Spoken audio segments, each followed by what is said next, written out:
So hello travelers, this is Araf and you are watching Explore with Araf.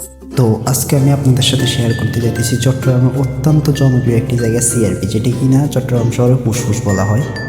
চট্টগ্রামের মানুষ একটু সময় পেলে একসাথে জড়ো হয় এই শান্ত নিরিবিলি জায়গাটিতে। প্রতি বছর এখানে পহেলা বৈশাখ নববর্ষ উদযাপন হয়। প্রতি শুক্রবারে এখানের মধ্যে মানুষের ভিড় জমে। সিআরবিতে যে বৃক্ষগুলো আপনারা দেখতে পাবেন সেগুলো আপনার আমার বয়সের চাইতে অনেক বছর পুরনো। আপনি চাইলে আপনার বন্ধু বান্ধব, ফ্যামিলির মানুষজন, এরপর প্রিয় মানুষটাকে নিয়ে এসে একান্তে এখানে নিরিবিলি সময় কাটাতে পারবেন। ওই যে একটা গান আছে না, অভদ্র হয়েছি আমি তোমার প্রেমে, কিন্তু এই ভাইটার ক্ষেত্রে গানটা হবে এরকম, ফটোগ্রাফার হয়েছি আমি তোমার প্রেমে। আচ্ছা যাই হোক, এখানে আমি একটু মজা করছি, কেউ সিরিয়াস হইল না।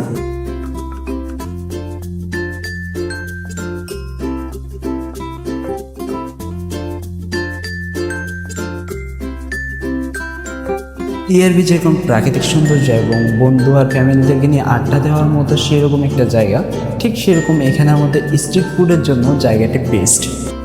এখানের মধ্যে আপনি চা, কফি, ফুচকা, বেলপুরি থেকে শুরু করে সমস্ত রকম স্ট্রিট ফুড আইটেম পেয়ে যাবেন আপনি এখানে।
তো চলুন এখন আমরা উপরের দিকে যাই, যে সিআরবি ভবনের দিকে, যেটার সাথে নামকরণ করে সিআরবি জায়গাটির নাম রাখা হয়েছে।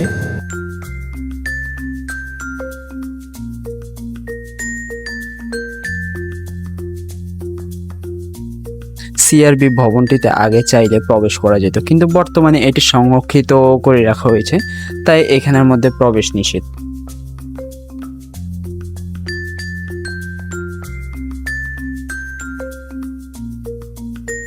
সিআরবিতে সংরক্ষিত রয়েছে একটি পুরনো রেলওয়ে স্তম্ভ।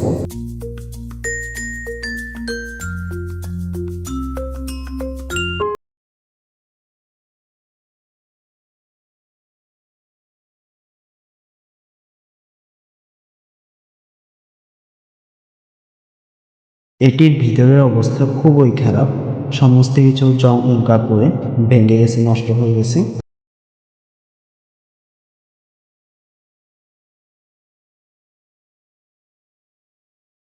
তো এখানে এই জায়গাটা কি সেটা আমি আপনাদেরকে বলবো না। কেন বলবো না? কারণ আমি নিজেই জানি না ভাই এই জায়গাটা কি। তো আপনাদের মধ্যে কেউ যদি জানেন যে জায়গাটাকে কি বলে, তাহলে আপনারা আমাকে কমেন্ট করে জানাই দিন। আর হ্যাঁ, আমার ভিডিওটা যদি আপনাদের থেকে ভালো লাগে তাহলে অবশ্যই আমার চ্যানেলটাকে লাইক এবং সাবস্ক্রাইব করে আমার পাশে থাকবেন। তবে হ্যাঁ, আমি চিন্তা করতেছি দেওয়ানহাটের উপর একটা ভিডিও আনবো। তো সেটার উপর আপনারা ভিডিও চান কিনা অবশ্যই আমাকে কমেন্ট করে জানাবেন, তাহলে আমি এই দেওয়ানহাটের উপর একটা ভিডিও করবো।